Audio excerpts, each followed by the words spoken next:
Assalamualaikum warahmatullahi wabarakatuh dan selamat pagi kepada anak-anak tahun 3 ya. Okey, baik anak-anak, rujuk pada buku surat 28, buku teks. Okey, kemahiran kita membaca. Jagalah bumi kita. Okey, aktiviti membaca pantun dengan sebutan yang betul dan intonasi yang sesuai. Okey, baik anak-anak, kamu di situ kamu lihat ada 4 bahan grafik dan juga disertakan 4 rangkap pantun. Okey, apa yang cikgu minta kamu baca setiap pantun tersebut ya. Okey, kamu pun dah faham tentang bagaimana untuk membaca dalam intonasi berpantun. Okey, sebagai contoh, yang pertama, rangkap pertama ya.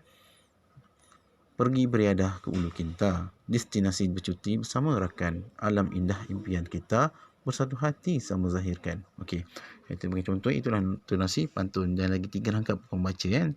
Dan kamu buat rakaman suara dan hantar ke dalam Telegram Bahasa Melayu.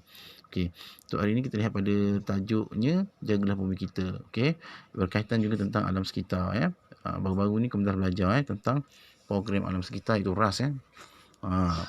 Di mana di sini juga kita perlu bersama-sama bertanggungjawab untuk menjaga alam sekitar ini, menjaga bumi kita supaya tidak dicemarkan, okey, supaya kita hidup dengan alam aman sejahtera, okey, supaya untuk mengelakkan kemusnahan alam. Itu yang penting ya. Jadi bersatu hati sama zahirkan, maksudnya kita bersatu hatilah. Maksudnya bersama-sama memastikan alam sekitar sentiasa terpelihara, okey, tidak dicemari, okey. Kita perlu menjadi orang yang bertanggungjawab bersama-sama memastikan alam sekitar tidak dicemari dan terjejas, okey, akibat setengah pihak yang tidak bertanggungjawab, okey.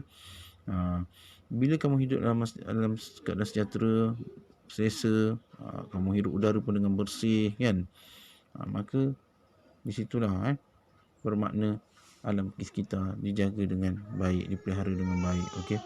Sebab alam sekitar ni bukan saja di daratan, okey, udara, air, tumbuh-tumbuhan dan segala-galanya yang berada di persekitaran kita ini kita perlu pastikan jangan kita membiarkan di alam sekitar ini dicemari, okey.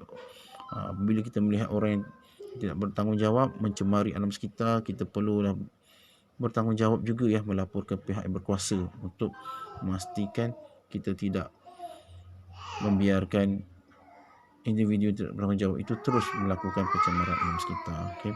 Awak lihat pada gambar 4 gambar itu bagaimana keselesaan kehidupan manusia bila alam sekitar ini kita bersih, selamat, okey.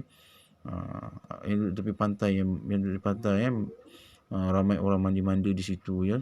Kerana air bersih, tidak dicemari. Air juga orang datang ke situ tengok dia air jernih tak keruh. Sebab apa? Kita bersama-sama menjaganya.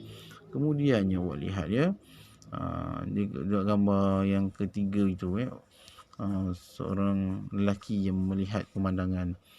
Bila alam sekitar kita dijaga dengan baik, okey, dipelihara dengan baik, maka sedaplah mata memandang bila melihat semua keadaannya dalam keadaan yang indah, dan keadaan ini pun bersih ya, tidak tercemar. Jadi kita kenalah jaga sama-sama ya. Kita duduk dalam alam ini, kita sama-sama jaga ya. Bumi kita ni tempat tinggal kita, jangan biarkan ianya dicemari, jangan kita biarkan orang sewenang-wenangnya melakukan pencemaran, okey. Cikgu haraplah kamu kena fahamlah tentang pemeliharaan alam sekitar dan penjagaan alam sekitar ini kerana bumi adalah tempat kita tinggal, bukan mudah untuk kita untuk hidup dengan selesa. Jika kita tak menjaganya, maka ianya akan mendatangkan kemudaratan pada kehidupan manusia pun akan tidak selesa, okey. Baik anak-anak, okey, untuk hari ini cikgu dah terangkan tentang tajuk kita. Nanti kamu baca pantun ni dan hantar ke Telegram, dan kemudian kamu buat latihan pada buku aktiviti 2, buku surat 31. Ada sebarang pertanyaan, kalau ada sebarang persoalan boleh bertanya kepada cikgu, okey. Itu saja anak-anak. Sekian, terima kasih, selamat belajar. Wassalam.